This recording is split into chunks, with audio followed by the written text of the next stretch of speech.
Now then, let's begin with a simple explanation of the class trial.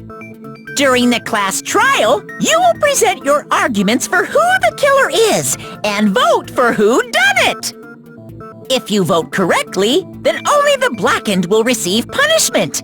But if you pick the wrong person, I'll punish everyone besides the blackened, and that person will earn the right to leave this island. I'm sure you guys are starving by now, but let's get revved up and raring to go! Whoever survives will be treated to a fancy lunch. Guess what? Rabbit curry is on the menu! Huh? I'm not the main ingredient, right? I'm here today because Coach Nekomaru risked his life to protect me. I'm gonna be the one who avenges him. I'll definitely find out who the killer is.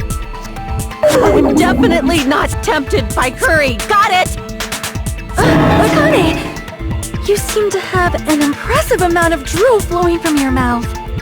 Hey, why don't we try going over the incident? We weren't able to leave Strawberry House, so I want to make sure we get a detailed understanding. I discovered Nekomaru's body a little before 7 a.m. I headed over to Grape Tower for Monokuma Taichi and found the body there. Hajime and Chiaki were also with me. Hajime was with Miss Sonia and Chiaki that early in the morning? Don't tell me you three were together since last night! Imbecile! I am not some woman with flexible legs! Of course you're not. You're much classier than that. With legs like those, I could probably do the splits real easy.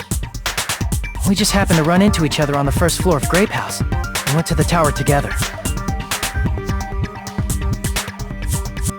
And then, the three of us discovered Nekomaru's body. The body discovery announcement was made soon after. Akane heard that and rushed over. We heard the body discovery announcement too, from Strawberry House, obviously. As I recall, we found out the elevator was out of order, which left us stuck. So we decided to go to the tower for the time being and headed for Strawberry Hall. But someone even broke Strawberry Hall's door button. We couldn't go anywhere because of that. Thinking we should at least find some method to communicate, we set our sights on the lounge telephone. Forget these boring intros. Let's talk about the killer. Anyway, it's definitely someone from Strawberry House. What do you mean, definitely? There's no way a chick would kill someone so cruelly. So it must be one of you Strawberry House dudes. One of you better hurry up and confess, or I'll break all of you in half! You're the cruelest one here! Now, enough with the lovers' quarrel. We need to think about this seriously. We don't have the luxury of discussing irrelevant things. The incident this time has many questions. The incident notwithstanding, I also have many questions. Then let's start with something even Miss Sonia can understand. The weapon. Well, the weapon is obvious, right? What the heck, you guys? The weapon! You can totally tell just by looking.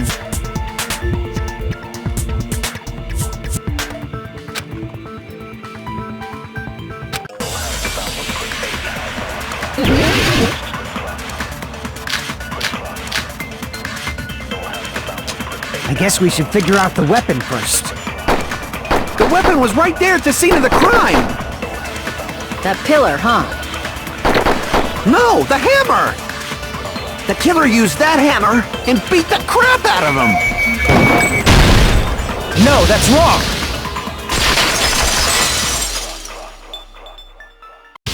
No, I can't accept that that hammer was the murder weapon. Why not? Why can't you accept it? A lot of oil was flowing from Nekomaru's body, just like human blood, right? the hammer was used to beat Nekomaru, you'd expect some oil to be on it at least. But that hammer was clean. So that's why you can't accept that it's the murder weapon. Well, yeah, but the killer might have wiped off the oil later. Why? Well, obviously, to make the hammer look like it's not the murder weapon. Then why bother cleaning the oil? If they didn't want it to look suspicious, they would have discarded the hammer. You're pretty insightful, baby gangsta. Baby gangster? Me? Just so you all know, I was trying to test you guys. I thought, maybe you guys mistook the hammer for the weapon or something. Seems that was a waste of time. Then what was the real weapon used to murder Nekomaru? That's the problem. There wasn't anything else at the crime scene that looked like a potential weapon. Then, how about we look at it from a different angle? If it doesn't have oil on it, it's not the weapon. So whatever has oil on it must be the weapon, right?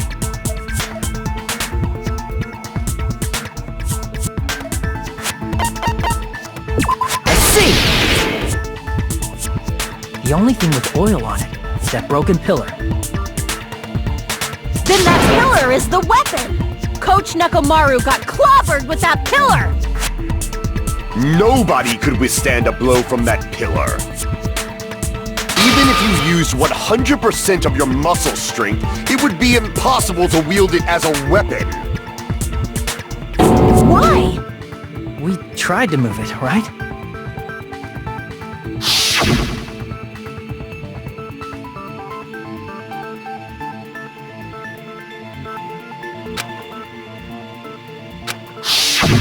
Yeah, that pillar was pretty frickin' heavy.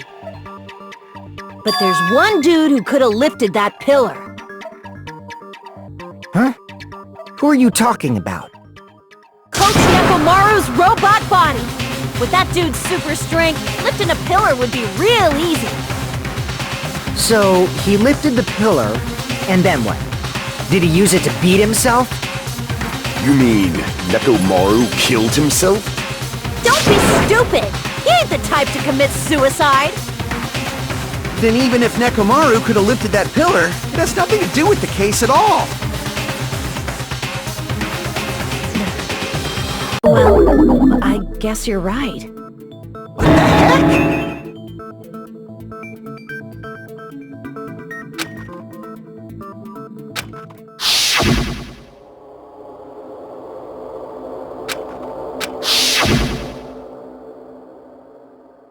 But that's a problem. If it's not the pillar, then there's no other weapon we can think of. There may be a way to use the pillar as a weapon without lifting it. Huh? For reals? Yes, for reals. I see. So my gut was right after all. Alright, it's up to you, Sonia. Prove that pillar was the murder weapon. Understood. Then I shall give it my all. Sonia, here I go!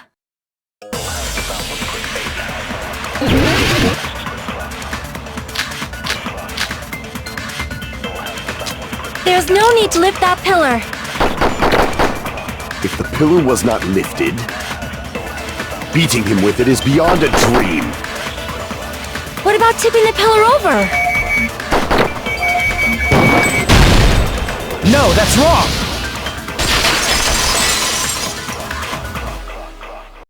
If Nekomaru was crushed by the pillar, then there should have been fragments on top of his body.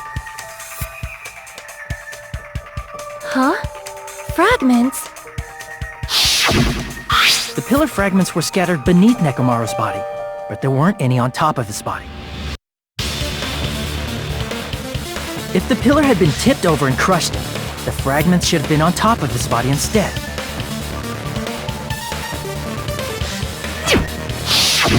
I briefly considered that too, but it's probably not what happened. I see.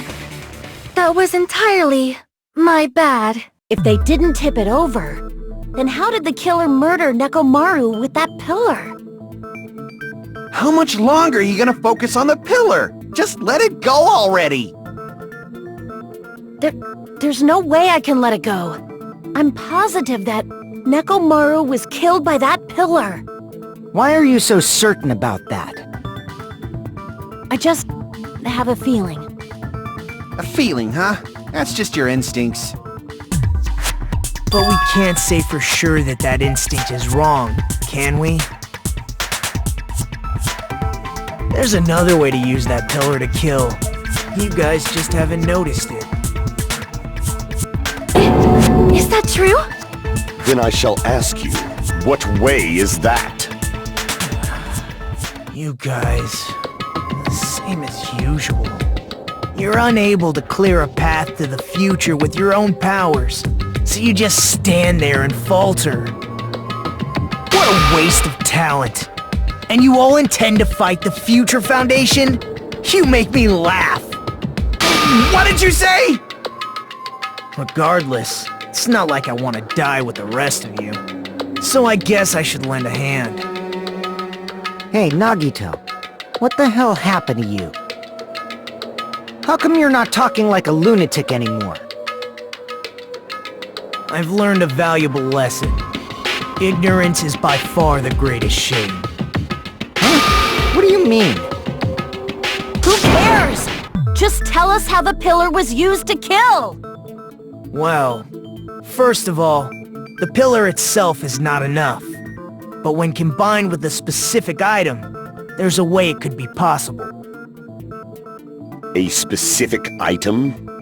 Of course, the ultimate weapon. Ultimate weapon? Isn't that the thing you get when you clear the final dead room? So, Nagito knows what the ultimate weapon is? Of course I know, but I'm pretty sure everyone else has seen it, you know? We've seen it? That's right. You've seen it clearly. Because I, the one who has claimed dominion over evil, am the ultimate weapon.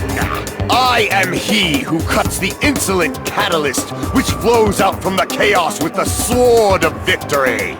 It's only fitting that I deserve to be called the ultimate weapon. No, you are far greater than the ultimate weapon, since you wield your 4 dark devas of destruction.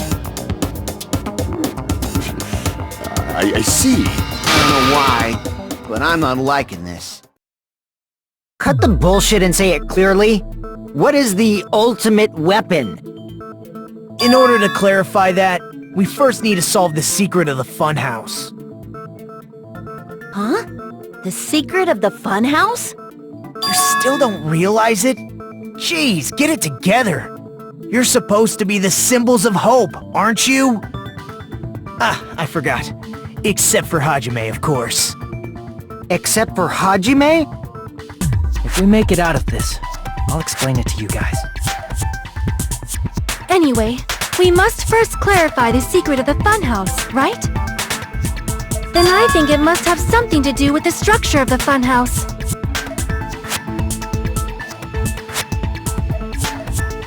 Strawberry House leads to Strawberry Tower, and Grape House leads to Grape Tower. But in actuality, they are both the same building, and both houses are linked to the central tower. It is undeniable that such a sweet building structure is the secret of the funhouse.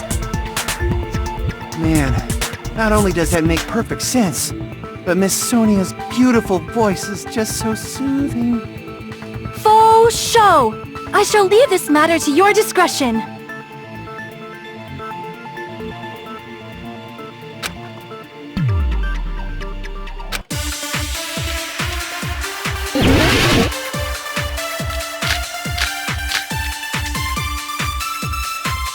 In truth, Strawberry Tower and Grape Tower are actually the exact same place. No, that's wrong!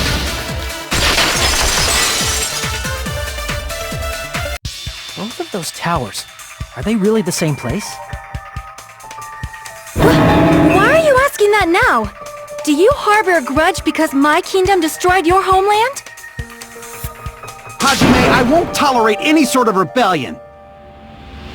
I mean, doesn't it seem strange? When we went to Grape Tower from Grape Hall, Nekomaru's body was in front of the door to Strawberry Hall.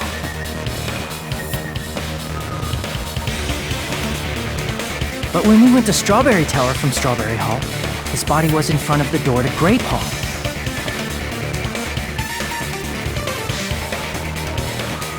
It's probably some kind of trick, like the floor rotating 180 degrees or something. If it is, then see? That means it could have passed as the exact same place, right? If so, then what? Do you seriously think such a simple answer is the correct answer? Does that mean he's wrong? Oops, I guess I've said too much. If the floor didn't rotate, then that means we need to think about the structure of the building again. Bow down! Then how about this? Somebody moved Nekomaru's body. While we were moving from Grape Tower to Strawberry Tower? But we should have all been together during that time. Even if they tried to move the body inside the tower. Then Monokuma did it! While we were moving, Monokuma quickly moved things around. But Nekomaru's body wasn't the only thing moved. Are you saying the broken pillar was moved too? If it is too heavy to carry, let them roll it. Just like if there is no bread, let them eat cake.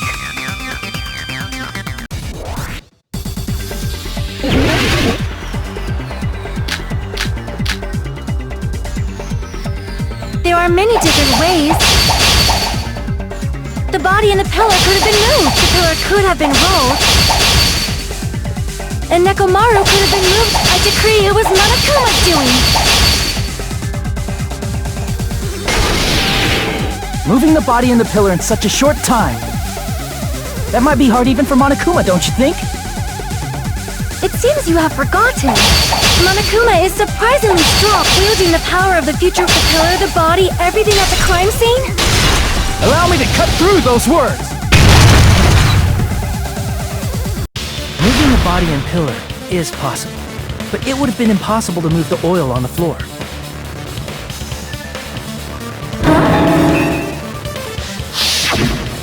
When the position of Nekomaru's body and the pillar changed, the oil surrounding his body moved too.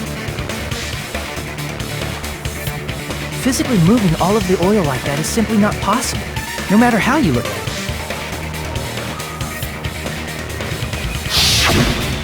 Then it's impossible to think it was moved.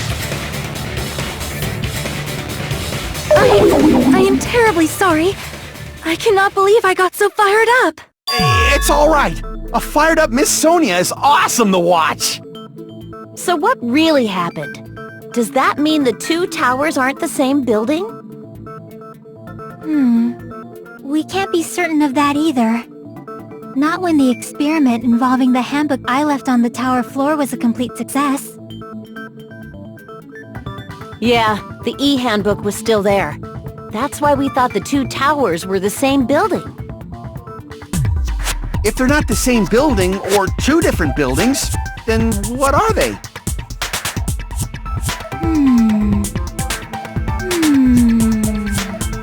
No idea, huh?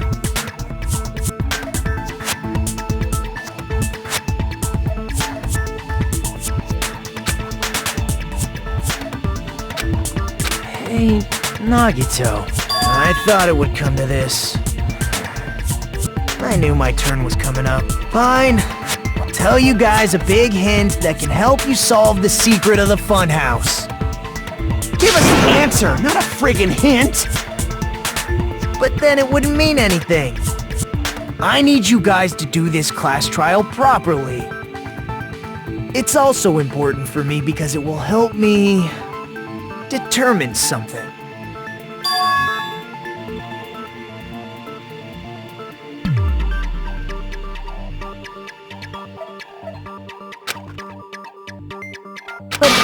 know your hint is any good. It's suspicious that you're the only one who knows it. I have a good reason for that. The reason I'm the only one who knows it is because I was the only one who performed the appropriate action.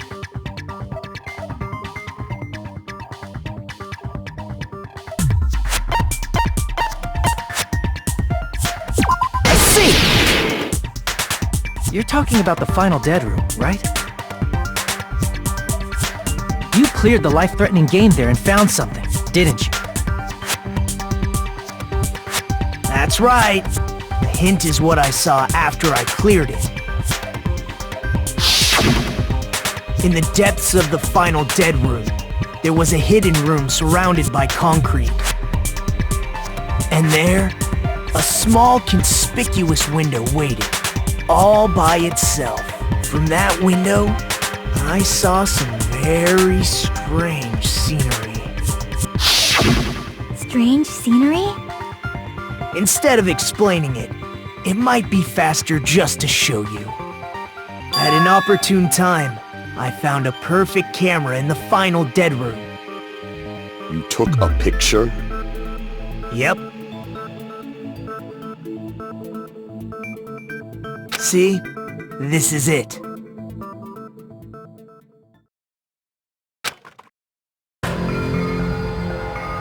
Let me explain it to you again. I took this picture on the first floor of Strawberry House, from the secret room within the final dead room. But don't you think it's weird? If the funhouse's structure is what you guys have been thinking, then there's lots of things that don't make sense in this picture, right?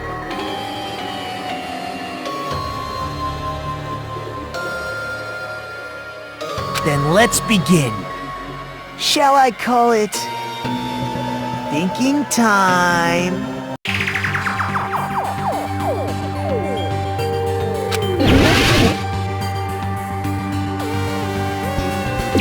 Here!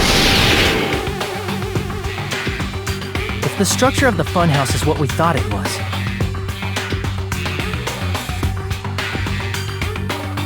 Grape House and Strawberry House should link to the tower in the middle. Which means, if you're viewing the tower from Strawberry House, you should see Grape House behind it. But in this photo, I don't see anything behind the tower. No shadow, no shape, no Grape House at all. I see. And is that it?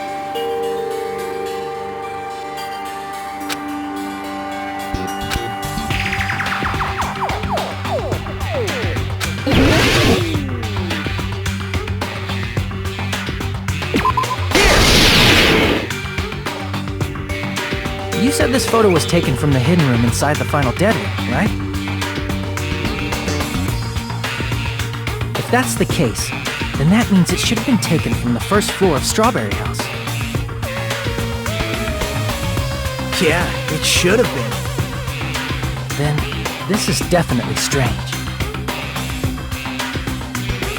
This photo doesn't look like it was taken from the first floor.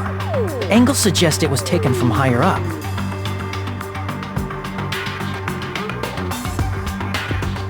That's right. Good call. In summary, this is the truth contained in this photo. The first floor of Strawberry House is located in a high area, and Grape House is not behind the tower. It's not? Are you saying that Grape House is merely an illusion spell cast by Monokuma's cursed eye? From this point on, do your own thinking. Now that you've finally met the same requirements as me. If you guys are truly symbols of hope, you can easily solve a simple mystery like this. It might be possible for Hajime to solve it too, even though he's just a normal high school student. Despite the fact that you don't have a real talent, you already know about the other clue.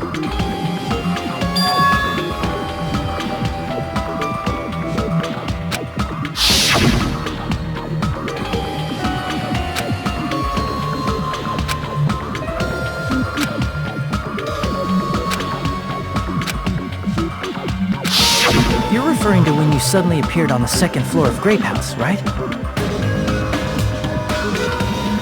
I'm asking you just to be safe. At the time, where do you think I came from? The top floor, right? Such sharp eyes. So you realized it already? Top floor. So the third floor? But the Monokuma archive should be the only room on the third floor of Grape House. What does it mean?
All coming together!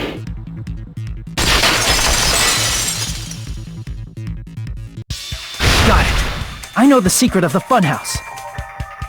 Then let me hear it. What kind of answer will you give, I wonder? In the picture Nagito took from Strawberry House, I didn't see Grape House at all. So where did Grape House go? There is only one possibility. It was in a position where it couldn't be seen from Strawberry House. Which means Strawberry House and Grape House are in the same building, but on different floors. Same building, different floors? Then the two houses aren't two different three-story buildings.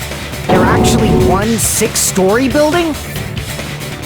If you think about it like that, based on Nagito's picture, it's clear where Strawberry House is located.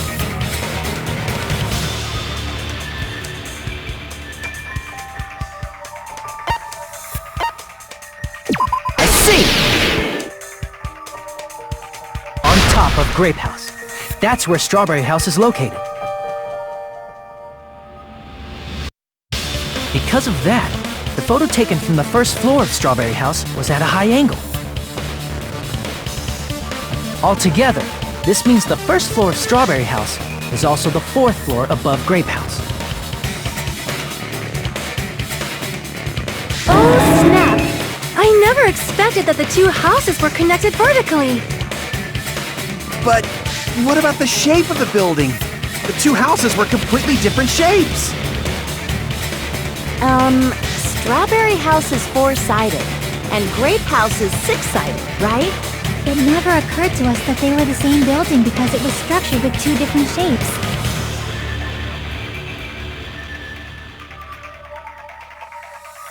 A quadrilateral and a hexagon, overlaid atop each other to misdirect how we would perceive them.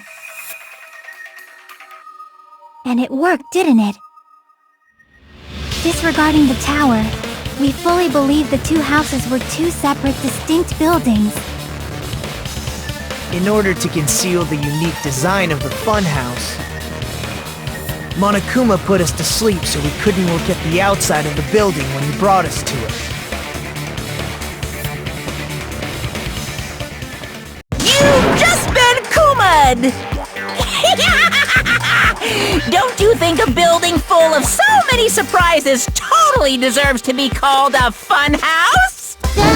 It's true? The building was really like that? That's right! Those two houses exist on different floors in the same building! Constructing a building like that on your own without my knowledge? How horrible! Then what about the towers? Are they arranged vertically just like the houses? Yeah, Strawberry Tower and Grape Tower should have also been different floors inside the same building.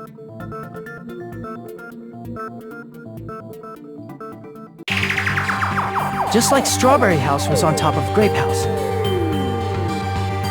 Strawberry Tower was also on top of Grape Tower. However, if they're different floors within the same building, why was Nekomaru's body in both places? Aw, your precious hammies don't know? But it's so simple! Alrighty then, I'll be the one who solves this mystery in a flash. Please watch me, Miss Sonia. Oh, I see. Do whatever you like.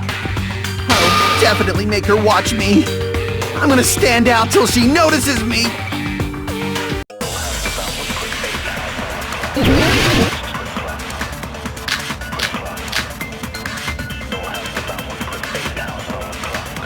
I'm gonna solve this mystery in a flash! Then hurry up, dumbass! One of the bodies in one of the towers was actually a dummy! No, that's wrong!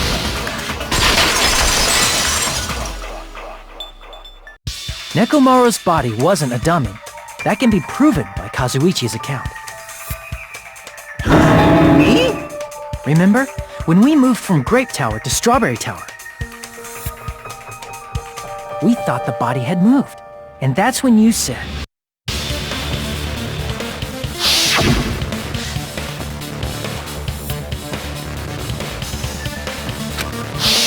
right up until that moment, you were disassembling Nekomaru's body at Grape Tower, right? The killer couldn't have known how you'd take apart his body, so they couldn't have built a dummy. Unless Kazuichi was the one who built the dummy, then it would be a different story. Miss Sonia, that's a pretty harsh joke. You are joking, right? It's alright. Kazuichi is not the killer. If he was, he wouldn't have fixed the elevator or the button in Strawberry Hall. It'd be much more convenient for the killer if it stayed broken. I see. That is disappointing. I'm even more disappointed. However, even if Nekomaru's body wasn't a dummy, it's meaningless if we don't have the important answer. The reason Nekomaru's body was in both towers, even though it was supposed to be on different floors. Maybe it was simply moved? The body moved to a different floor? You can't think of a device like that? A device that moves things to different floors in the same building?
must be talking about an elevator.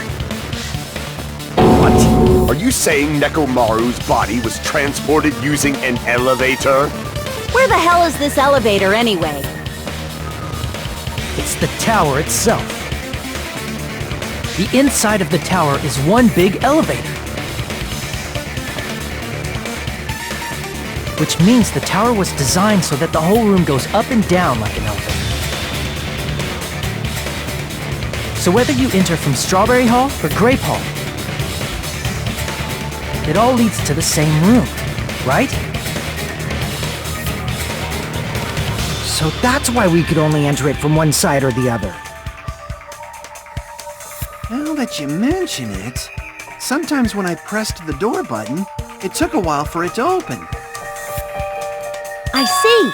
We were basically waiting for the room to arrive, just like an elevator. Please hold on.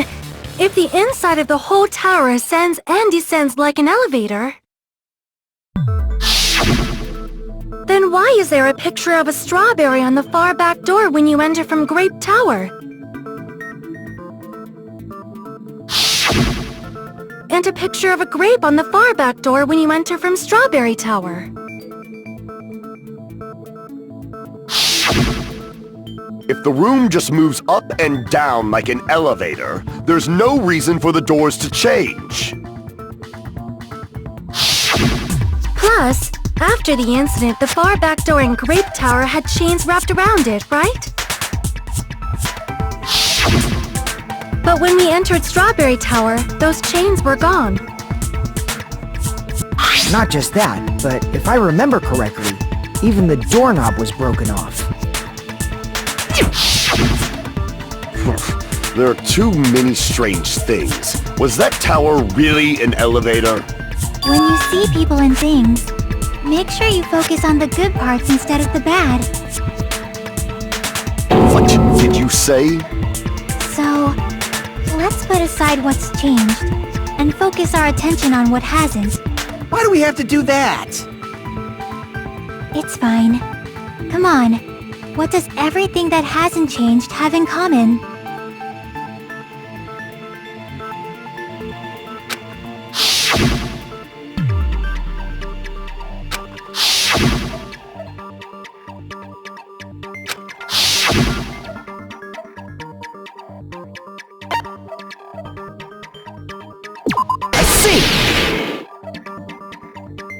Is it safe to say that all the items on the floor didn't change?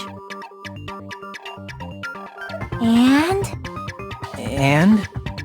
Why did the picture on the far back door change? If you can figure that out, you'll have the answer. The reason is because that elevator has something unique about it.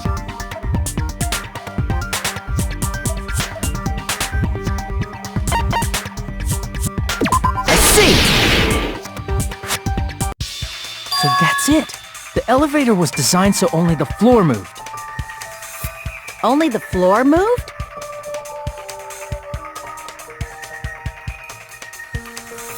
Which means the whole room wasn't an elevator, only the floor was. That's why we saw different doors in each tower. Which means on the first floor of Grape Tower, the door on the far back wall had a strawberry design. And on the fourth floor, which was Strawberry Tower, a different door on the far back wall had a grape design.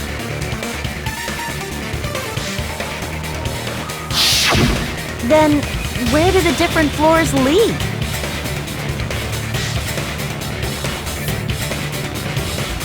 I want to say they lead outside, but they're probably just for show. Just for show? Why was something like that necessary? So we'd falsely believe that the doors were connected to where their picture signified. It was actually very effective. Because of that, we totally misunderstood the building's structure. I don't get it. But I guess it means whoever designed this building had a totally twisted personality. Did you hear that, mon ami? Don't blame this on me. responsibility for yourself. Then I'll take responsibility and gently caress you. Wait, there's no way that's gonna happen! Stop with the tasteless jokes! By the way, what does the chain on the far back door in Grape Tower mean? It was probably wrapped there by the killer to keep us as far from Strawberry Tower as possible. Why? Because of that chain. You guys thought you couldn't enter there, right?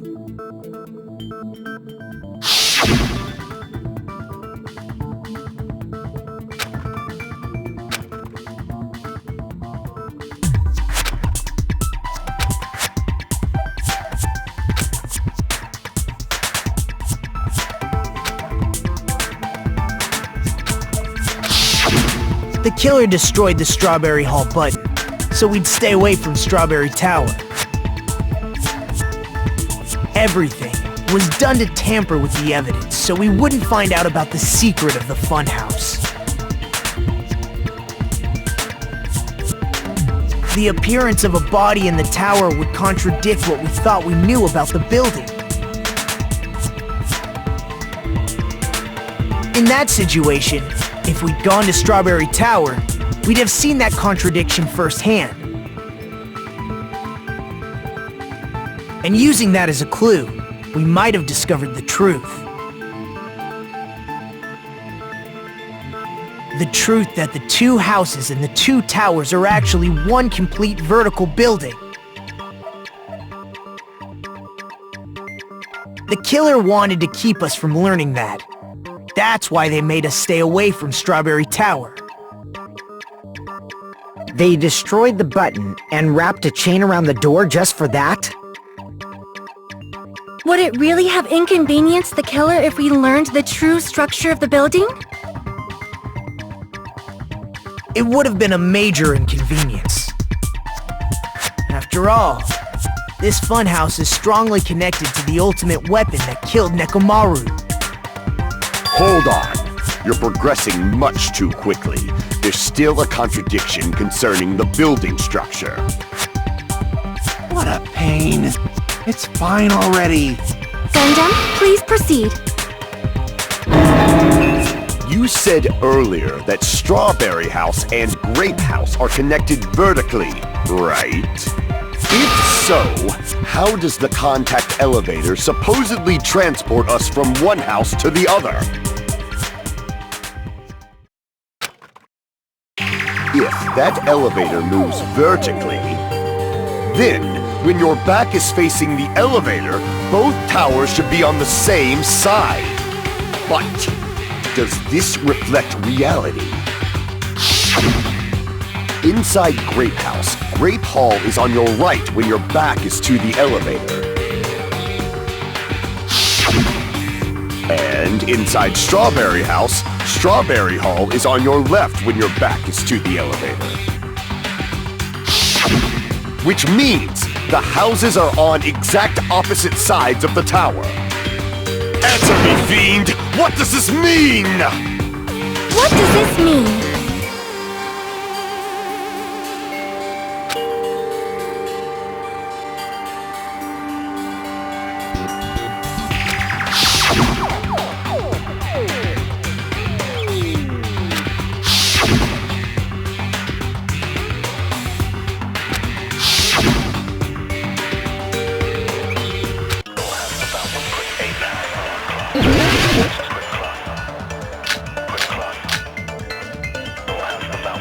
The two houses are connected vertically. The elevator should move. Vertically, not horizontally. No, that's wrong!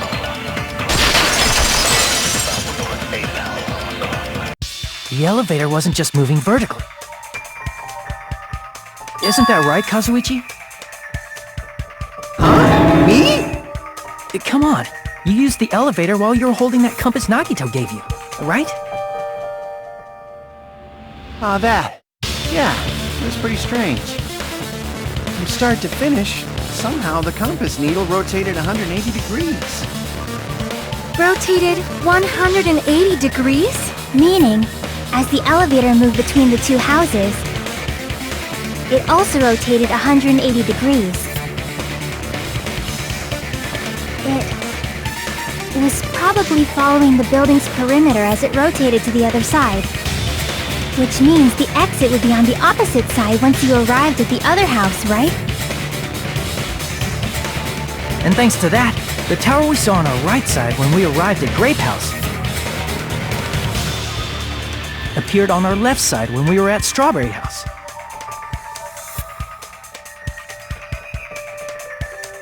An elevator that rotates while it moves.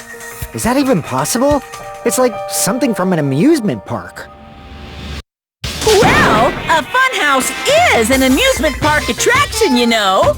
And since the building doesn't really need to be structurally practical, it makes for some splendid fun! That's not splendid at all! You're inhuman! You say I'm inhuman, but I'm just a bear! So I was never human to begin with! I'm different from these lowly humans! So we're done with the secret of the funhouse, right? Then let's start talking about the important stuff. What's the ultimate weapon that killed Nekomaru? And how'd they combine it with the pillar? Huh? You still don't know what the ultimate weapon is yet? It's what I found at the Octagon, you know. What is the Octagon? I haven't heard about that yet. Oh my... I can't believe I have to explain that now. As long as you know what an Octagon means, you can solve this simple mystery easily.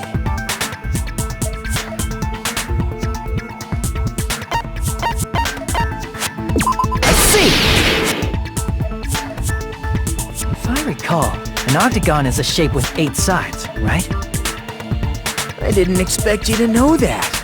For a substitute reserve course student, you're quite knowledgeable. I guess I should continue listening. Where is the place befitting of the name Octagon?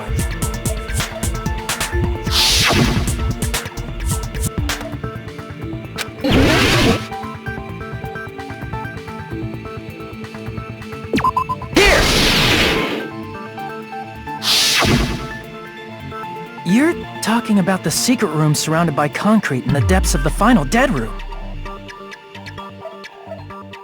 Why is that place the Octagon?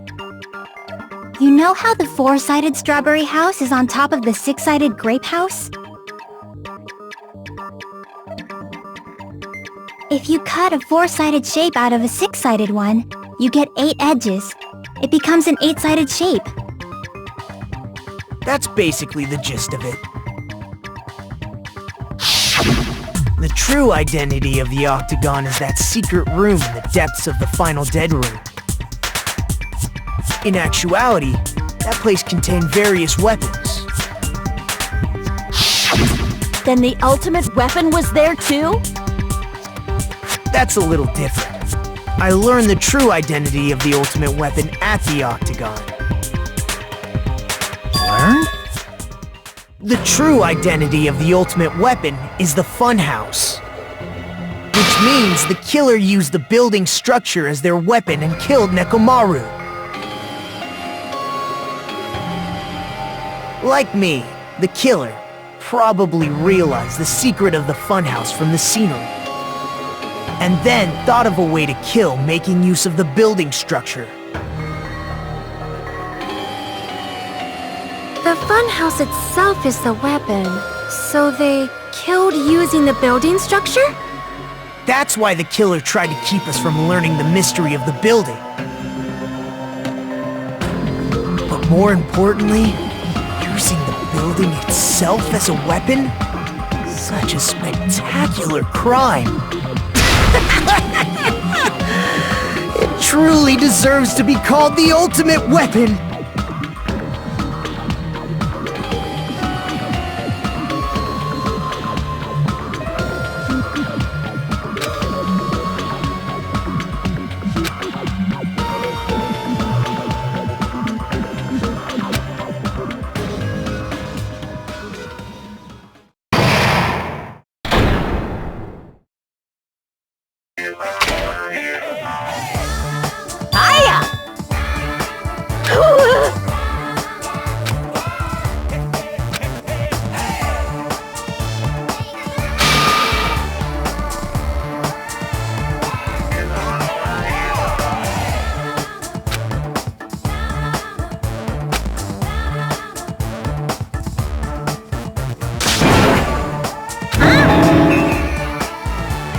Okay, everyone, all together now!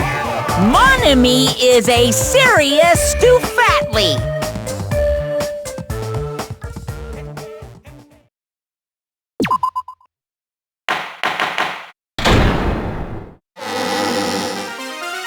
Hello! I hope your day is well. I'm trying to force myself to be more energetic, or else my mental state won't be able to keep up. My heart's thumping like crazy. I might as well have a laid-back, so what attitude and go ahead with high energy.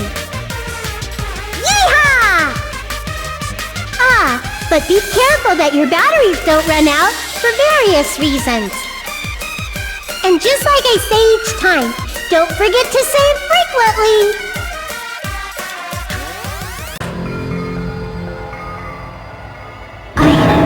I never expected the funhouse itself to be the ultimate weapon. Oh well, let's just press on ahead. Is it really alright to accept a situation so easily? I mean, that's not what's important. The thing that's really important is the killer who used the building structure. Like, who's Mekumaru's murderer? But is it really okay to believe the building is the weapon? Nagito said it, you know. There's no way I'd lie at such an important moment. I don't want to die either. What happened to the bastard who kept saying how much they didn't mind dying? He's right. There was a time when I thought I could become a stepping stone for your hopes, but I will sincerely retract that remark. Retract? I'm disappointed too, you know. If this was a murder for the sake of hope, I'd happily sacrifice myself. You say such falsehoods, per usual. There is no such thing as murder for the sake of hope. Murder is simply murder. Forcibly sacrificing others for one's own desires. Even one as diabolical as I would avoid such actions. I see. It's fine. Let's just leave him alone and find out who killed Coach Nekomaru as fast as we can. Just so you know, it's not like I'm getting hungry or anything, you know. Akane! You're drooling waterfalls? Anyway, if the killer used the building structure, why don't we think about how they used it? How they killed Nekomaru. It might be better if we clarify the cause of death first, don't you think?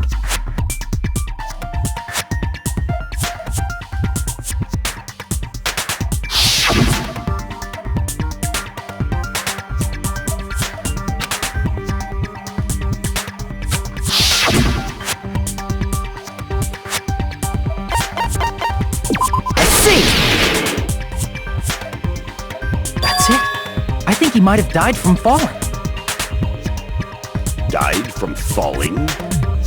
If the funhouse's secret is that it's a structure where both towers and houses are vertically connected,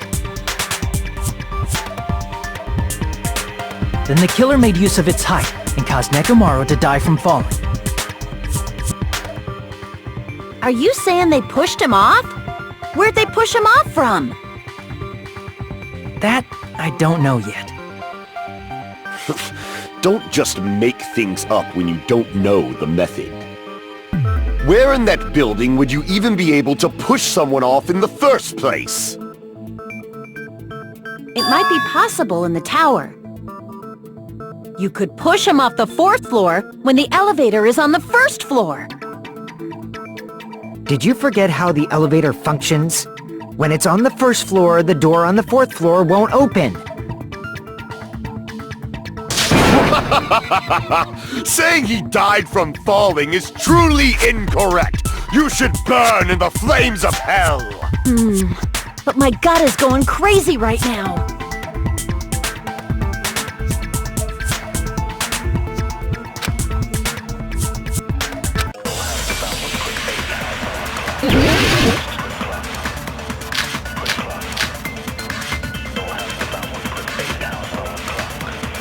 When the elevator is on the first floor, you can't go through the door on the fourth floor. It'd be impossible to shut off the victim from up there. Then, how about this? After locking Nekamaru inside the elevator, they moved the elevator from the fourth floor to the first floor and made use of the drop. Hold on! Did you forget the elevator has a sensor? As long as there's a moving object inside. No, that's wrong!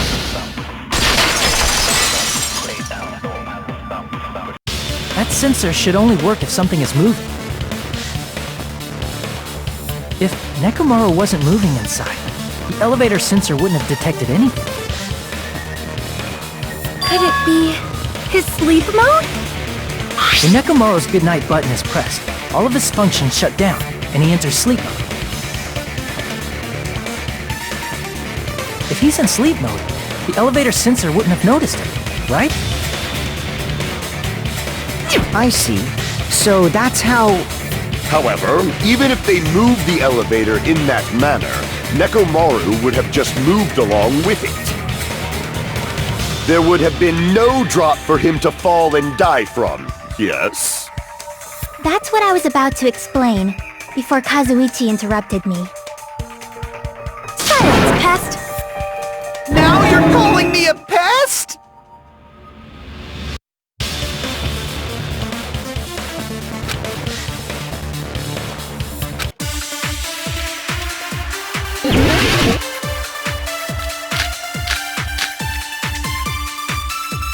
If you arrange it a certain way, you can cause the drop within the elevator. So you're telling us all to think about the arrangement, right? That arrangement is... The hammer is suspicious. Isn't it about time we went over the pillar again? What about the oil on the floor? The doorknob on the floor seems suspicious. I agree with that!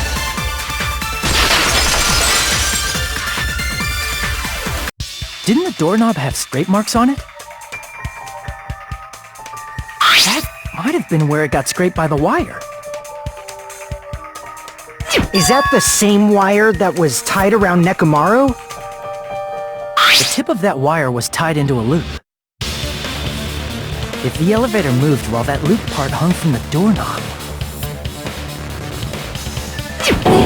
If they did something like that, he would have been suspended in midair! That's right. He was suspended in midair. Huh? The killer tied up Nekamaru with the wire while he was in sleep mode. Tied the tip of the wire into a knot and hung it on the doorknob to the fourth floor. With that, they moved the elevator from the fourth floor to the first floor of Grape Tower.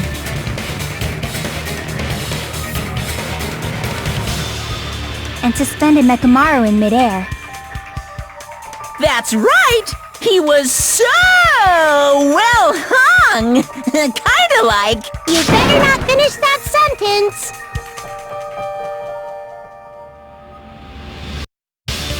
The killer took advantage of the elevator's unique feature. Only the floor moves.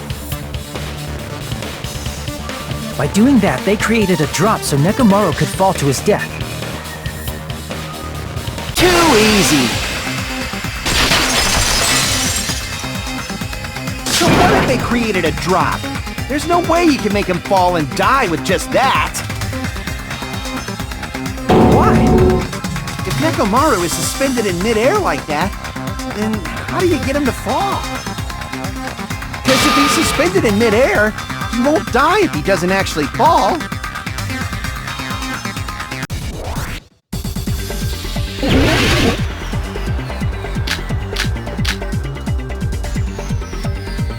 Even if they suspended Nekomaru from a wire, how would they make him fall? There's no one in the tower to push. There's no way they could do that! It doesn't mean someone had to push him off. It's possible that he fell on his own. What? Nekomaru should have still been in sleep mode, right? Allow me to cut through those words! What do you think would happen if Nekomaru woke up while he was suspended upside down in midair? What are you saying? Like, how would he even wake up? He has an alarm inside his body. As long as it was armed, it would have deactivated his sleep mode. Which means the killer set the alarm before they suspended Nekomaru. If you woke up from an alarm and realized you were hanging upside down and had no clue why, if something like that happened to you, you would start panicking a lot, right? Instinctively, your body would start moving. Nekomaru probably did exactly that. And then, in order to make him fall from the force he was generating, the wire was hung on the tip of the doorknob so it would easily slip off. In actuality, the scrape marks caused by the wire were near the tip of the doorknob, right? But Nekomaru didn't fall because the wire came off, right? He fell because the entire doorknob came off. When Nekomaru awoke, he must have struggled much more than expected, which caused the doorknob to break off. Was that unexpected for the killer too? Well, that's probably it. If they knew it'd leave behind evidence like that, they would have at least tried to do something to cover it up.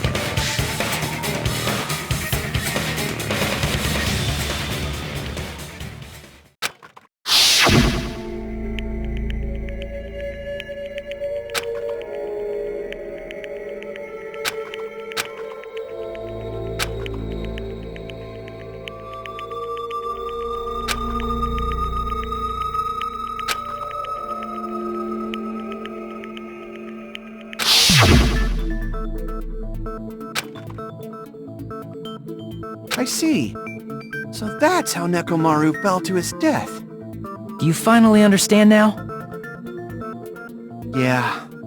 It appears it's just as Miss Sonia said. I'm just a pest. No, I'm not just a pest. I'm a total fucking pig. Isn't that right, Miss Sonia? If I'm a fucking pig, you can say so! No, I believe you gave your all. Hey! Why aren't you teasing me anymore? This guy, he gets off on this! So thanks to that alarm, Nekomaru ended up falling while he was still hanging upside down. That doesn't mean he just crashed straight into the floor. Of course, you know that too, right?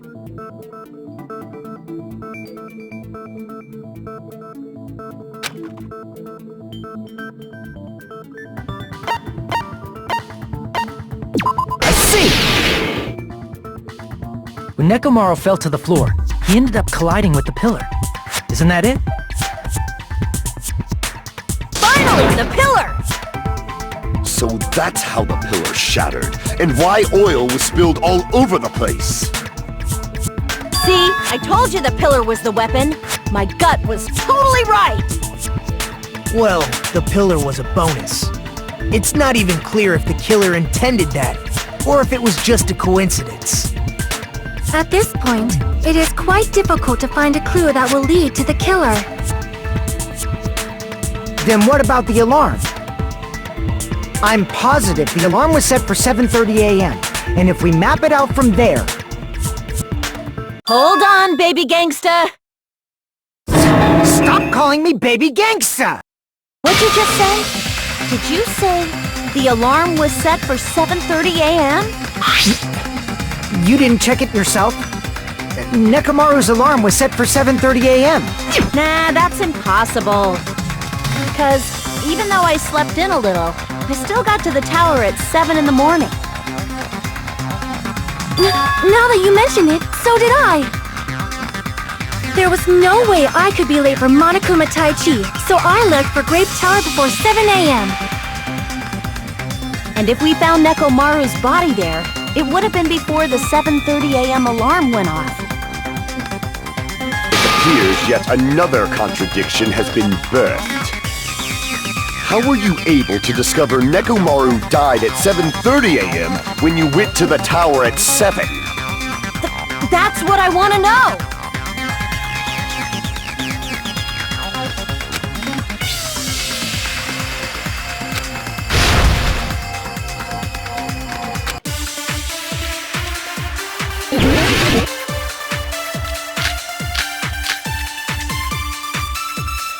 We headed for Grape Tower.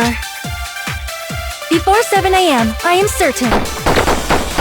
But the alarm inside Nekomaru's chest was set for 7:30 a.m. Nekomaru died because of that alarm, right? His time of death and the time the body was discovered. One of those must be an illusion. The killer probably did some tampering. They probably messed with the clock inside Nekomaru's chest. No, that's wrong!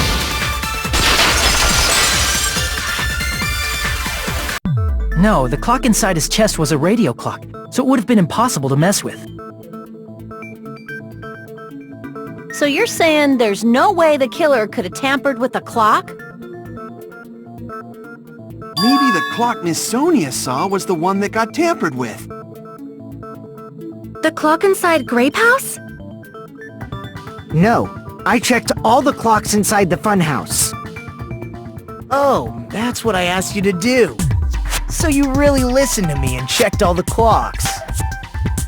And because of that, I can confidently declare that all the clocks had the same time displayed. If there's no possibility that the time was tampered with, then we must doubt that human's testimony. Please believe me, we are not lying! Then maybe it's a misunderstanding? I never misunderstand! I'll crush you into dog food!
It's all coming together!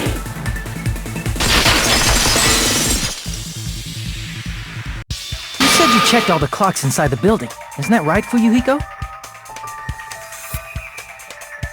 Yeah, none of the clocks had the wrong time.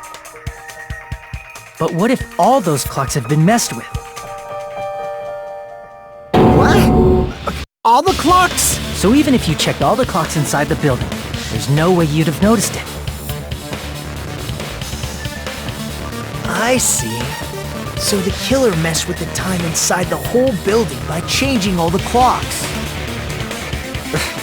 So that's what it was. There's no way I would have noticed that. This is truly fantastic!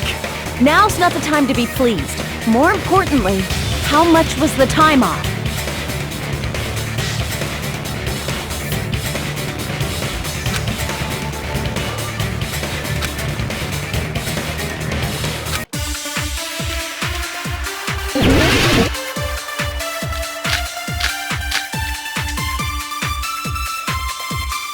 If the time in the building was all messed up, then we can only rely on Nekomaru's radio clock. The time of death was clearly 7:30 a.m.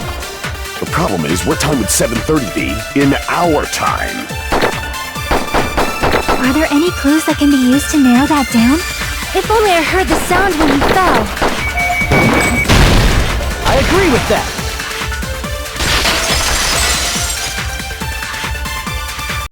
That's right. We should have heard the sound he made when he fell. Wasn't it that rumbling noise? Rumbling? I thought it was just an earthquake, so I went back to sleep. Was that the sound from when Nekomaru fell? Well, a huge body fell from the 4th floor to the 1st, and the pillar fell with it. It's obvious we'd hear the impact sound. We heard that noise too. It was when we were gathered at the Strawberry House Lounge. What is it, Sonia? Oh, well. That sound everyone heard? I did not hear it at all. Huh? You probably didn't hear it because you were sleeping. I could not sleep at all. I was awake the whole night with hunger pangs. There's nothing to worry about. What's important is that rumbling noise anyway. If we use that rumbling sound as a reference, we might be able to figure out how much our time was off. I heard that sound probably around 5:30 in the morning. Huh? You can tell? I instantly woke up and left my room.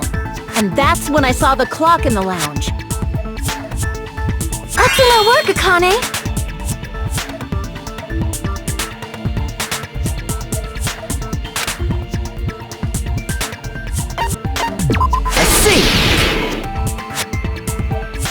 Nekomaru's alarm went off at 7:30, and if we heard the sound of his impact at 5:30, that means our time was off by 2 hours. 2 hours? That much? We were starving pretty badly. There's no way we would have noticed. Plus, the funhouse has no windows. And there weren't any Monokuma announcements either. However, for what reason did the killer alter our perception of time? The reason is obvious, so they could lure out just Nekomaru. If you messed with the clocks and used a specific thing, you definitely get Nekomaru to the tower alone, right? From there, the killer's plan was a splendid success. That's all it means.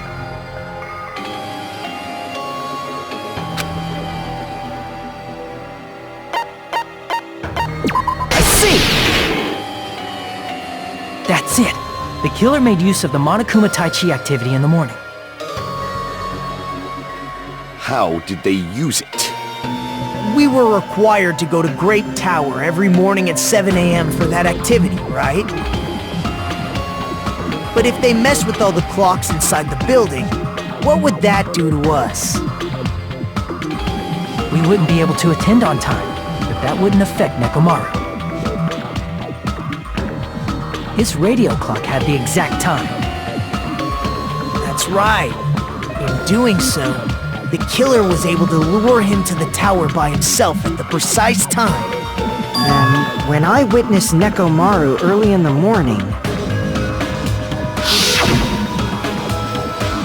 If I recall, you witnessed Nekomaru around 5 a.m.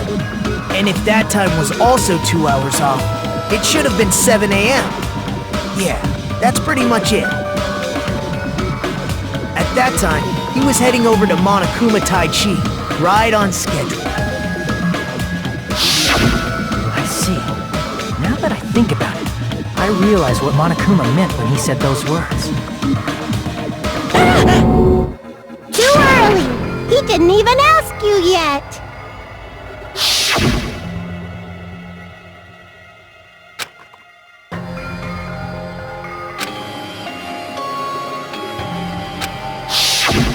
When you said everyone, you were including us, right? We thought we came to the tower on time, but in truth, it was way past the meeting time.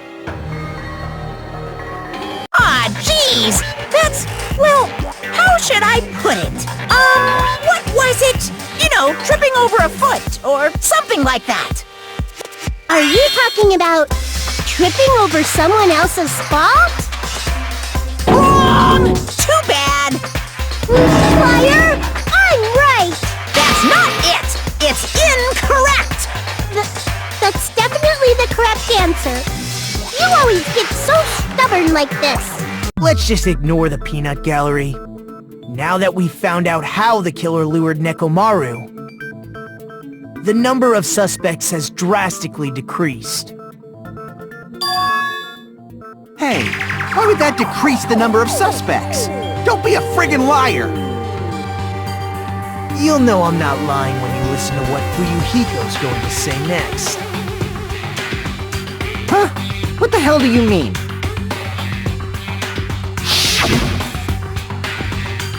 You witnessed Nekomaru going toward the tower.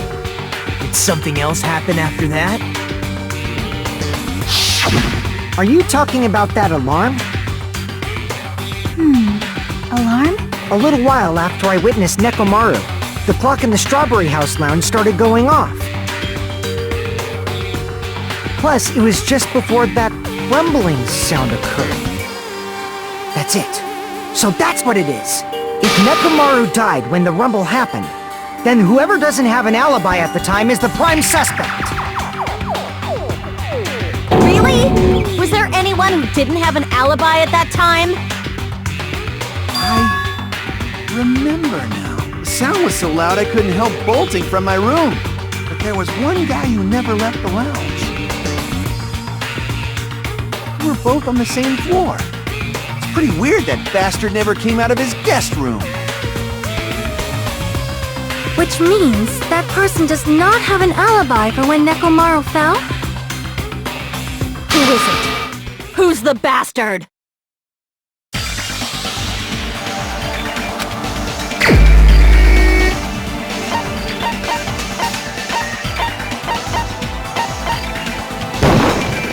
You're the only one! The one who wasn't there. It's you, right, Nagito? That's right! Nagito wasn't there! It was just me, Gundam, and Fuyuhiko.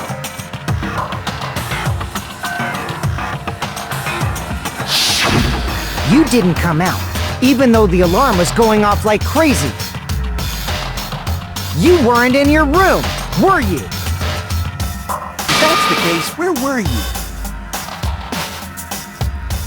Please, say something! If you don't hurry up and answer, I'm gonna suicide dive you! If I may be frank, even if I wanted to go to the lounge, I couldn't. You couldn't? What do you mean? It's merely the foolish talk of the weak. Not only did I not hear the alarm, I never even heard that rumbling sound. You're definitely fucking lying!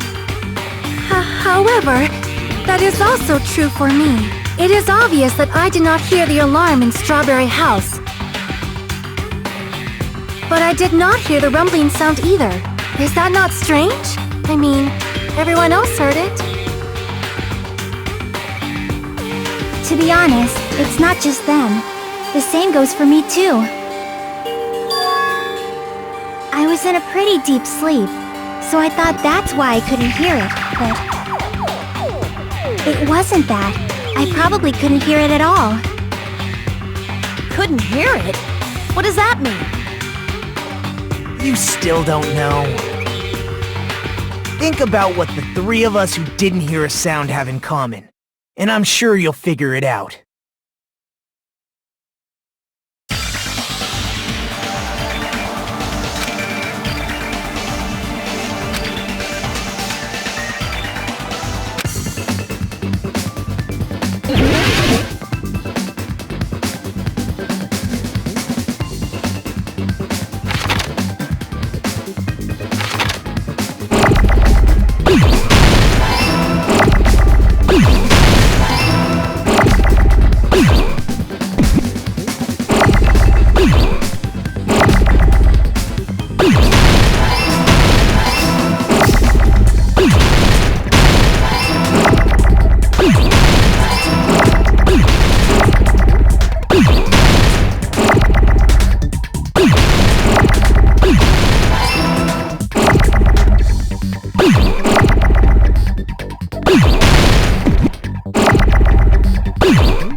Nagito, Sonia, and Chiaki, the three of you were staying in deluxe rooms, right?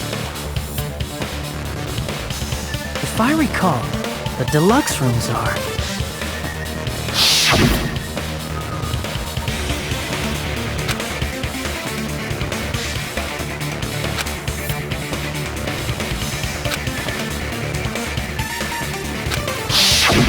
The reason we could not hear the rumbling noise... That's right. It was because the deluxe rooms have superior sound insulation. You actually noticed that. Nice catch, Hajime. Are you using your ultimate reserve course student talent? Now then, you guys must understand by now, right? The true identity of Nekomaru's killer. Hold on a sec! Why does that lead to who the killer is? Why? Well, that fact just now is a very important clue, and a decisive factor in identifying the killer. Decisive factor?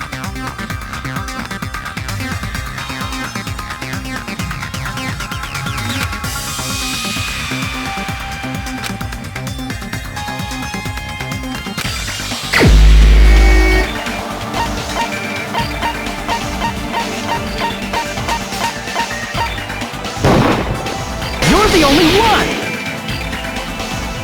Gundam, there's something I want to ask you.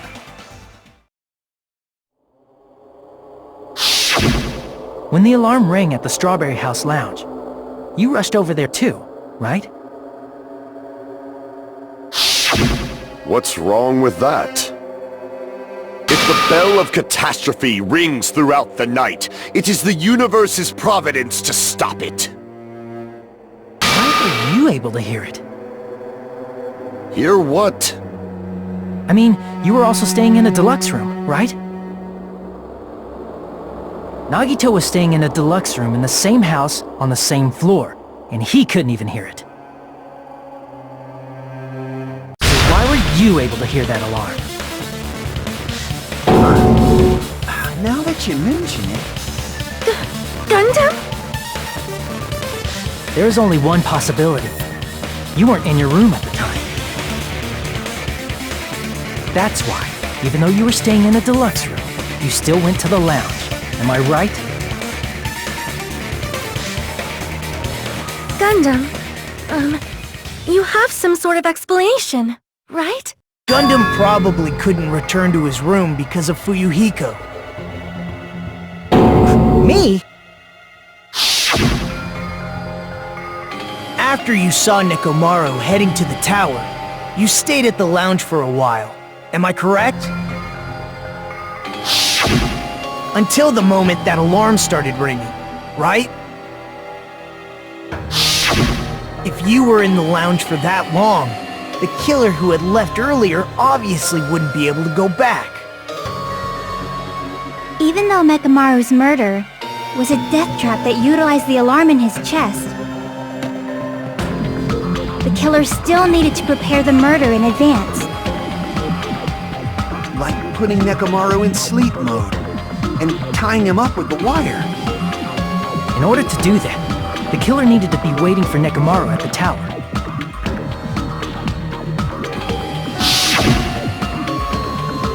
Which means when Fuyuhiko witnessed Nekomaru, the killer was already at the tower.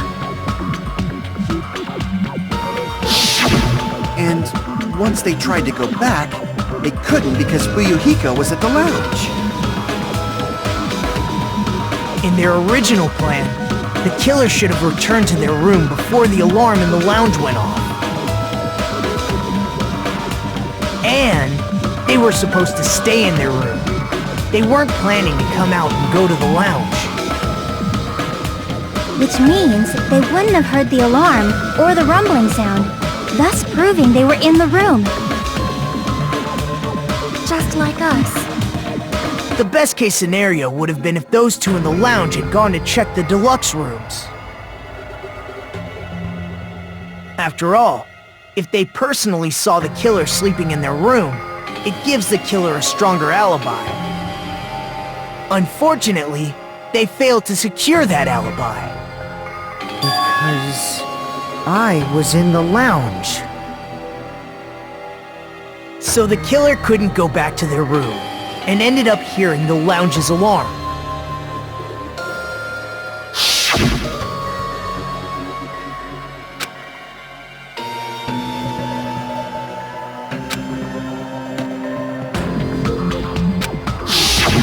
But why'd you come out?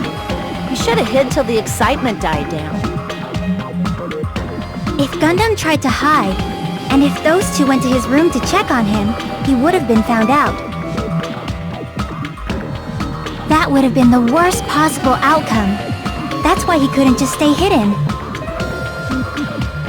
If those two had just checked the deluxe rooms as planned, that would have been ideal, but... how ironic. The moment Fuyuhiko set foot in the lounge, your plan was doomed. Gundam? Please, can you at least say something? Answer me this. Including myself in my 4 dark devas of destruction, how many ears do we possess? Huh? The answer is 10. That's right, I possess 10 ears. That means I have 5 times the hearing of a normal human. The soundproof system here may as well not exist. Is that your argument?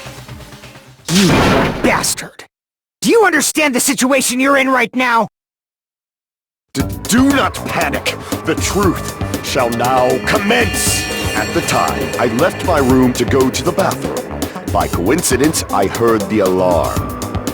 That's right. That's all it was. The world is always so simple. Are you saying it was just a coincidence? Isn't that timing a little too perfect? And yet, I'm being suspected by all of you. It seems it was actually horrible timing on my part. I see. You're still holding out. Well, you don't have to admit it. We're going to decide who the killer is with the majority vote anyway. So, why don't we just go ahead and start voting? It's obvious that Gundam is the killer. Hold on a sec. You know, Hajime, this class trial, this killing, it's merely the opening act, you know. Hey! What do you mean the class trial is just the opening act? Perhaps I should say, it's just a farce. Just a boring farce. So boring, so stressful. I'm so painfully bored that I might develop stomach ulcers. Seriously! Let's just hurry up and finish this before I collapse from poor health. Nagito, something definitely happened to you, didn't it? At some point during the investigation, your behavior became even weirder. What actually happened? Did you discover something? Well, let's just leave that fun for later. And finish this opening act already. You said opening act again! Please hold on! We have yet to hear Gundam's rebuttal! But he's completely shut up. Perhaps he can't argue anymore. Gundam! I was simply at a loss for words after being dumbfounded by your pathetic assumption. In fact, I shall deny the very basis. Your assumption has been wrong since the beginning. Since the beginning? Based on your assumption, I hung Nekomaru from the 4th floor of the tower and made the floor descend to the 1st floor. From there, after returning to Strawberry House, I was present when the alarm at the lounge went off, correct? Although going to and fro is busy enough as it is, how would I be able to travel between both houses anyway? I see. The contact elevator was broken. As I recall, the killer tampered with the Grape House control panel, which shut down the elevator. Plus, the stopped elevator should have been facing the Grape House side. If so, the human who used the elevator would have left it at Grape House. For these reasons, it's an indisputable fact that the killer destroyed the elevator at Grape House. And what's wrong with that? If the elevator was broken at Grape House, you wouldn't be able to return to Strawberry House. However, I was already at Strawberry House. I was present when the alarm in the lounge started ringing. Which means your assumption is clearly wrong. Are you serious? And here I thought it's already been decided. Have you learned your lesson, pitiful humans? You cannot overcome this contradiction.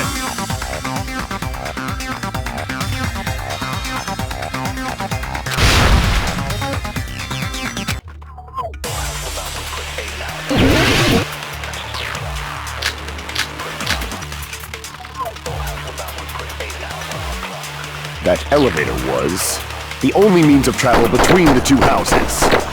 As long as that elevator was broken, your assumption collapses! Plus, the elevator was broken at Grape House.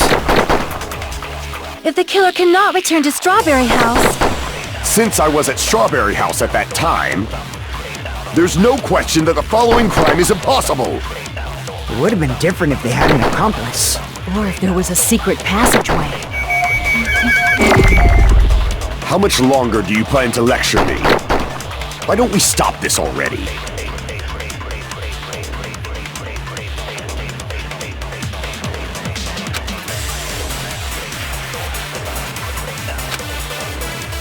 That elevator was the only means of travel between the two... No, that's wrong!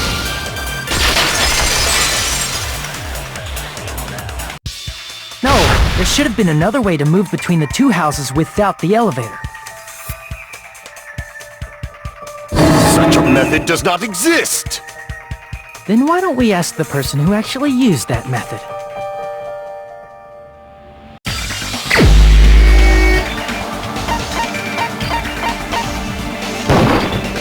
You're the only one! Nagito, you should know. What are you talking about? Don't play dumb. You appeared so suddenly that one time because you used that method, right?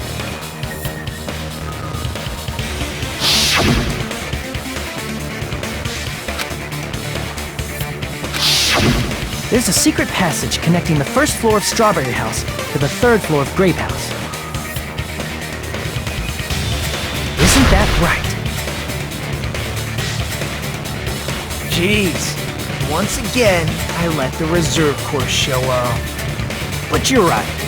There's a door on the floor of the Octagon, which is on the first floor of Strawberry House. After I opened the door and went down... Surprise, surprise! I ended up in the Monokuma Archive, which is on the third floor of Grape House.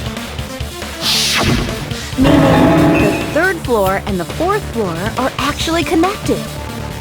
Plus, once you've cleared the final dead room once, you can pass through it as many times as you want. If they used that secret passage, they could have gone between the two houses as much as they wanted. Infinity Unlimited Flame! However, what if the killer was unaware of the existence of the final dead room? There's no way they didn't know. That is merely an illusion you have fabricated from your own suspicion. If you value your life, you should stop with your scrutiny. There's no way I can stop.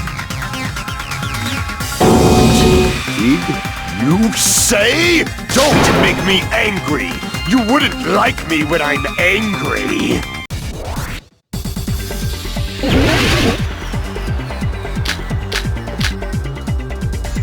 Even if the turbid box doesn't exist, you could travel through multiple planes, provided you use a spacious wormhole. However, how frail I say! Your decayed illusion. Shall I feed you to the progeny of vile deities? I can't back down!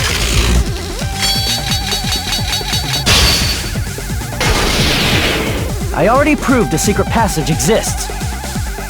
The secret passage was at the Octagon. Know the limits of your own reasoning! You say the killer went to the Octagon? Don't bark, you cur! If you don't want to drown in the maelstrom of blind... Allow me to cut through those words! The wire used to string up Nekomaru's body. The hammer that looked like the weapon, and the chain on the door in the tower. Those are all the items that weren't in Funhouse. Where did the killer obtain them? The only place I can think of is the Octagon. There were various weapons and tools there. I'm pretty sure I saw stuff like wires, hammers, and chains too. Since those items were used in the crime, there's no doubt that the killer went to the Octagon. If that's the case, they obviously know about the secret passage too, right? It seems this is the end. Normally we'd end up listening to Hajime lecture us with a very long summary of the case. But there's no reason to waste any more time on this opening act, so I'm going to end this right now. Hey, what are you... First of all, by messing with all the clocks in the building, Gundam tried to lure only Nekomaru. The elevator was probably broken by that point. Thanks to that, Nekomaru wasn't able to go to Grape Tower, which was supposed to be the meetup point. So he tried going over to Strawberry Tower, just like we did when we found out the elevator was broken. Well, it's obvious he'd attempt that. At that time, we didn't know the two towers were the exact same place. Also, the button in Strawberry Hall wasn't broken, so he was easily able to enter Strawberry Tower. But surprise! Gundam was waiting for Nekomaru's arrival. Hold on. If Nekomaru didn't go to Strawberry Tower, what would the killer have done then? Their plan was a balancing act of uncertainties, but even if they failed, they probably wouldn't have minded. They can just greet everyone the next morning as if nothing happened, and come up with a different plan. And, without such a risky plan, they wouldn't have been able to lure him at all. I'm going to continue summarizing the case, okay? Through this, Gundam successfully lured Nekomaru to Strawberry Tower. There's no way he could fight head-on with the robotic Nekomaru, so by pressing the goodnight button, he rendered Nekomaru powerless without fighting him. Hold on! What did you just say? That I didn't battle? What's wrong with that? Don't mess with me! Don't mess with me! I cannot ignore those words! Why are you angry all of a sudden? You fools do not understand! You don't understand at all! Ha! You make me laugh! After all this time, you still don't understand anything at all! I don't understand anything. What does that mean? It appears I cannot finish just yet. Maybe I'm just a human destined for hell. However, I cannot finish just yet. I cannot finish! What do you intend to do? It's obvious! I'm going to destroy your illusory assumptions! Are you saying you still have more? You still have room to argue? Your words. You said I pressed Nekomaru's goodnight button. However, that button was on the back of Nekomaru's neck. To press it, I'd have to get behind him. It's not easy to get the drop on Coach Nekomaru. It's even more difficult if it's a one-on-one situation. Just as I thought, truly frail. Succumbing so easily to this simple argument, it was just a mere illusion. If you want to set me up as the killer, at least surpass your own human limitations. That's wrong, Gundam. You're the one who's wrong. Such a wonderful line. However, I cannot say that I'm satisfied. Listen well. I shall teach you 2 tips for making someone admit their defeat. First, you must crush them with your own overwhelming power. And as for the other, you must provide a reason that will persuade that human. You have not fulfilled either of those yet.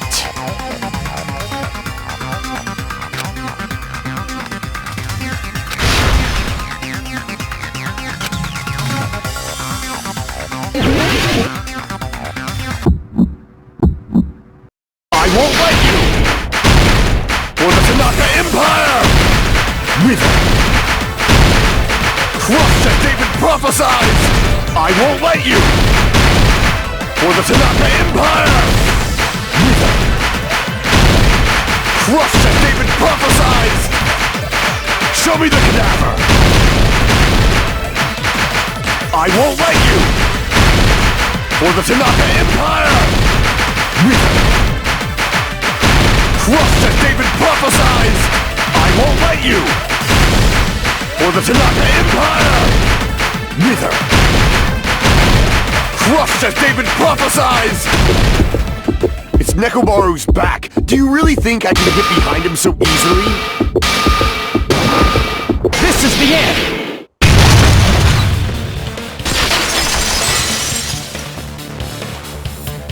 Even if you didn't get behind Nekomaru, you should have been able to press the button on the back of his neck. As long as you have the power of the hamsters you keep with you! Are you seriously saying he used his hamsters to press the button on the back of Nekomaru's neck? Of course that'd be impossible for a normal hamster, but it would have been possible for Gundams. In fact, we saw that with our very own eyes, right?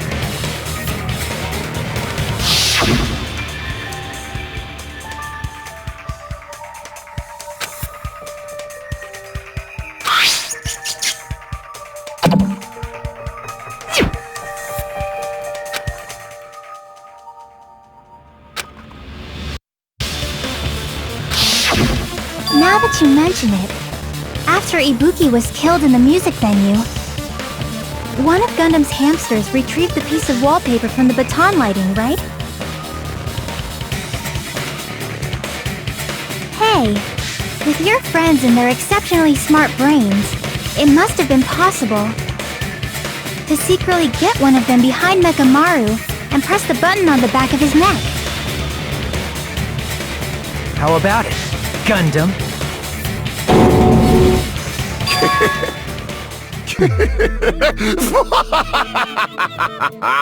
Not just myself, but you actually brought up how splendid my subordinates are.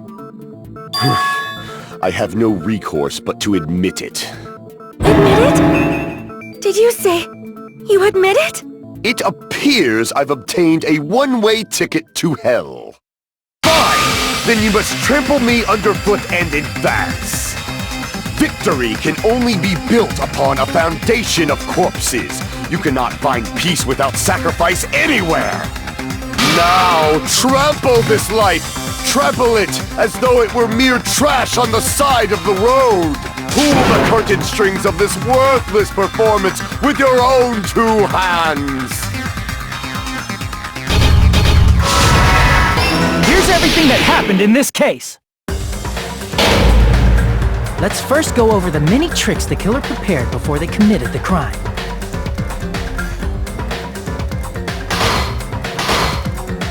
First, they destroyed the contact elevator.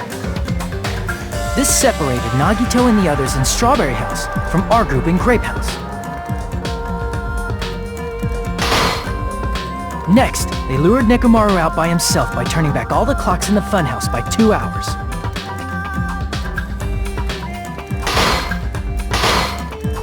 Additionally, in order to secure an alibi, the killer went to the Strawberry House lounge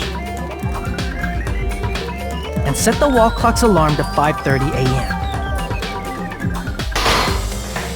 After finishing their preparations, the killer went to Strawberry Tower with the necessary tools in hand. They obtained these tools from the Octagon, which you can enter once you clear the final dead room.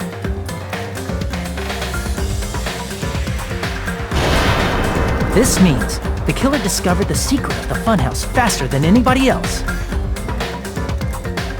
That secret being, Strawberry House and Grape House are actually the same building.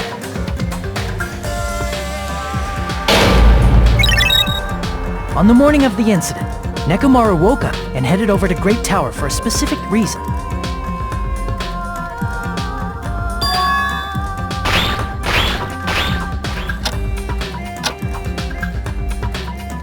There, Fuyuhiko, who was at the lounge by coincidence, witnessed Nekomaru. According to Fuyuhiko's testimony, that was around 5 a.m., but by that point, the killer had already messed with our perception of time. In actuality, Fuyuhiko witnessed Nekomaru at 7 a.m. That's also the same time Monokuma Taichi begins. Nekomaru went to Grape Tower to participate in that.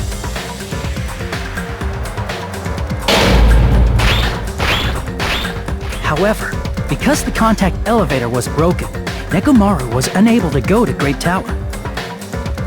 So he decided to try going to Strawberry Tower.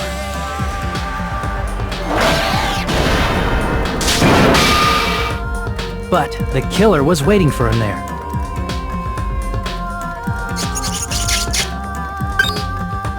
With the power of hamsters, they were able to press the good night button on the back of Nekomaru's neck.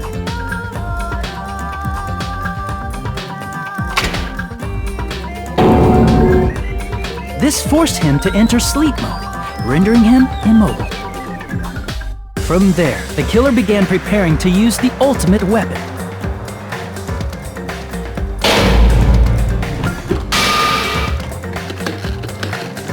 First, they set the alarm in Nekomaru's chest to 7:30 a.m. so he'd wake up.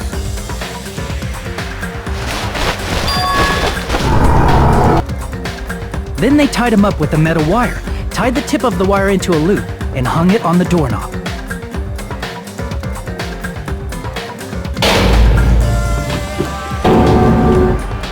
After leaving Strawberry Tower, the killer then destroyed the door button to Strawberry Hall. They did this to keep us from entering Strawberry Tower, and to keep us from discovering the secret of the building structure that they used to kill Nekomaru.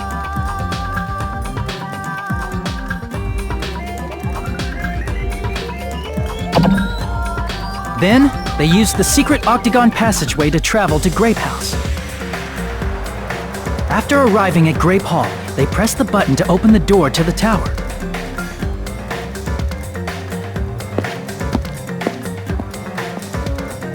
When that happened, the elevator-like floor of the tower began descending.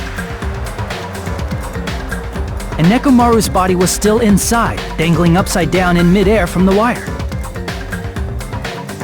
The killer entered Grape Tower to see if their setup was successful.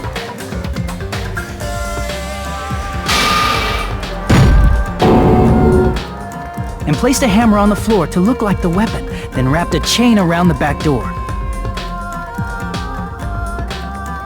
This was done to make us falsely believe we couldn't enter the tower from Strawberry Hall.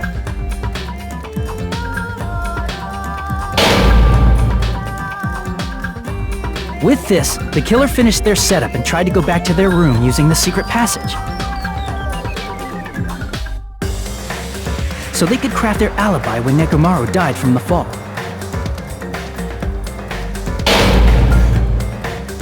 But something unexpected happened. Fuyuhiko, who saw Nekomaru earlier, was still at the lounge. As a result, the killer couldn't return to their room, and with no options available, time ran out.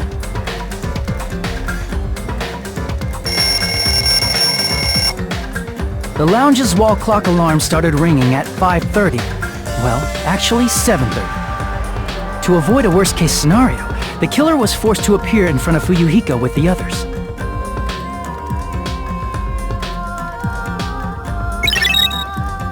When the wall clock's alarm rang, that was also the same time Nekomaru was waking up.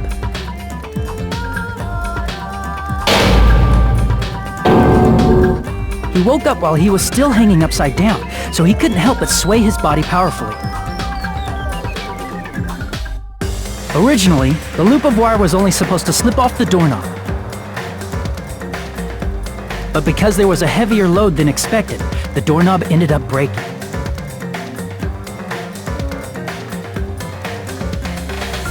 Nekomaru fell from the 4th floor all the way to the 1st floor. He crashed into the pillar, which decapitated him on impact, and died. The sound of Nekomaru's impact echoed throughout the funhouse. However, by this point, the killer's plan was about to fail, thanks to the broken doorknob and Fuyuhiko.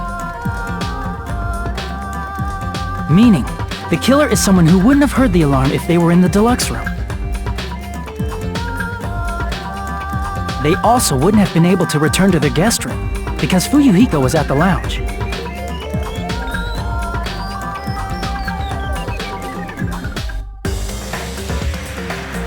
That someone is Gundham Tanaka. I can't think of anyone else but you.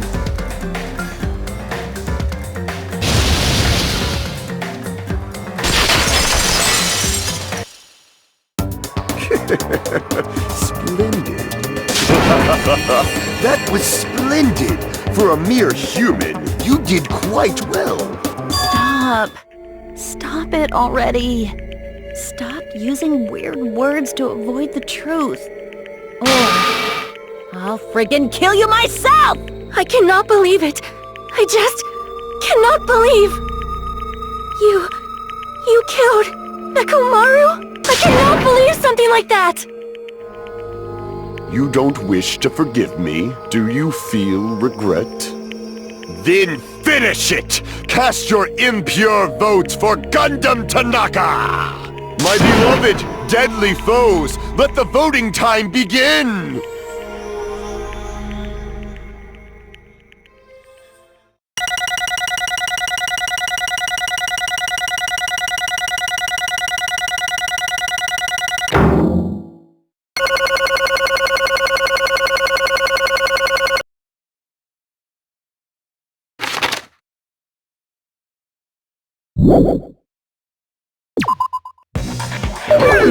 This result isn't all that exciting. Now then, please pull the lever in front of you and cast your vote. Who will be chosen as the blackened? Will you make the right choice or the dreadfully wrong one? Please pull the lever! Crap! I bit my tongue at the most important part!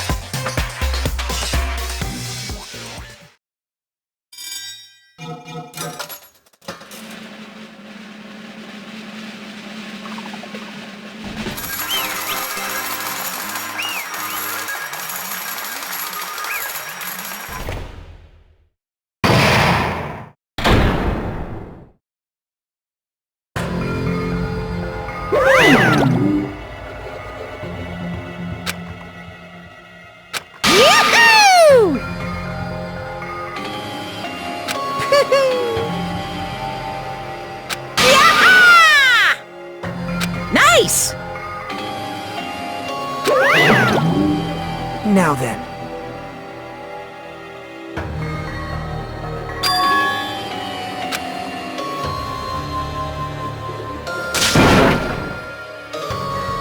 Jeez.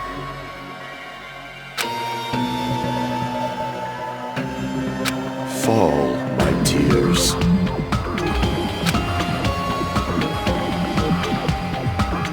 Listen well! How pitiful.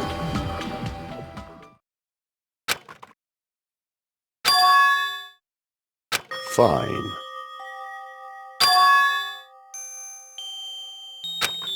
Damn it! This, too, must be the will of causality.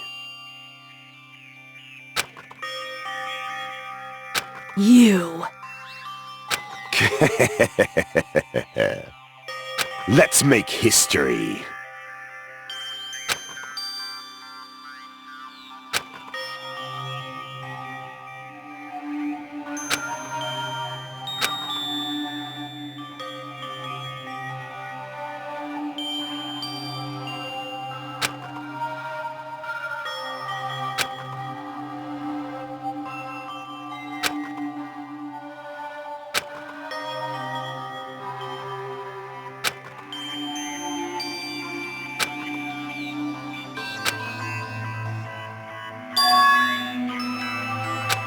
That is... Let me tell you this. Huh?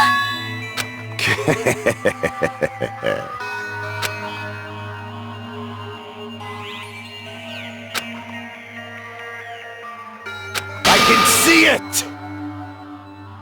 Could it be?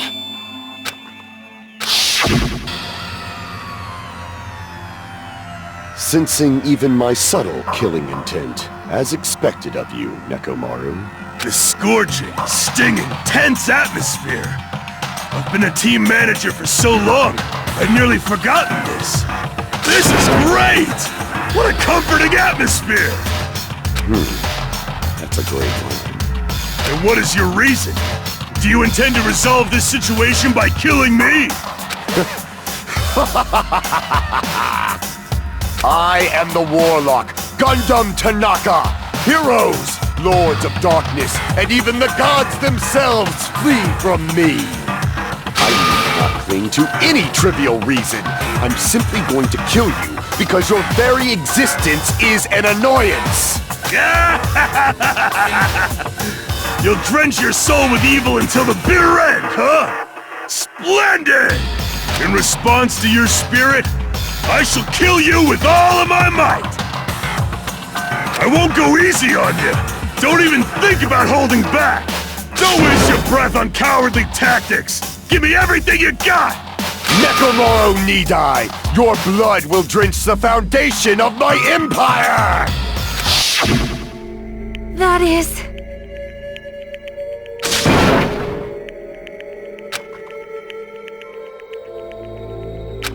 Let me tell you this. You weakling!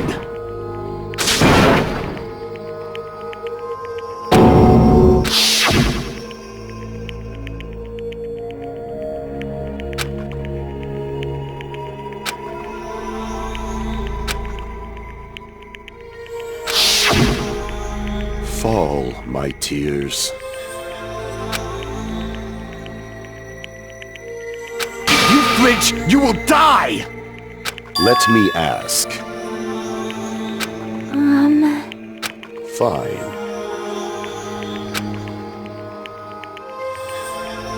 Listen well! I shall engulf this world. I renounce you! You. But... Damn it! Fine.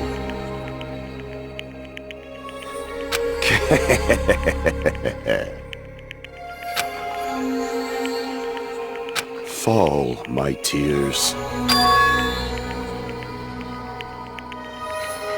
Oh. You... Let's make history.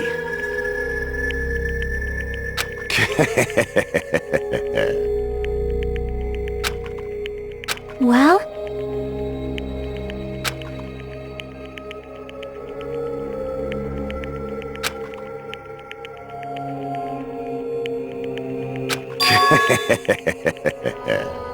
My name is Gundham Tanaka!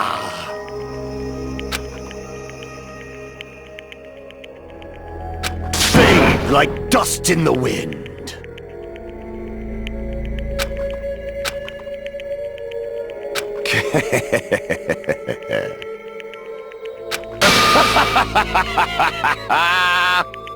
Yes, indeed! Please wait! I beg of you! Huh? I beg of you! How pitiful.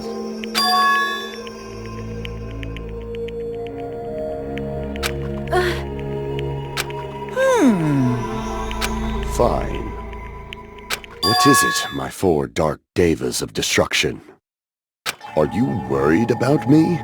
Oh, my feared four dark devas of destruction, that is not like you at all. However, there is no need to fear. In this world, I am only a temporary visitor. I was simply visiting for a moment, and now that my duty is complete, I must return to the darkness. That is why, until the very end, pride, conceit, courage, insolence, fearful of nothing, daunted by nothing. Let us laugh uproariously! That is Gundham Tanaka! I shall stick with my evil until the very end! Open sesame pandemonium! I shall fill hell with true hell! Let's give it everything we've got! It's punishment time!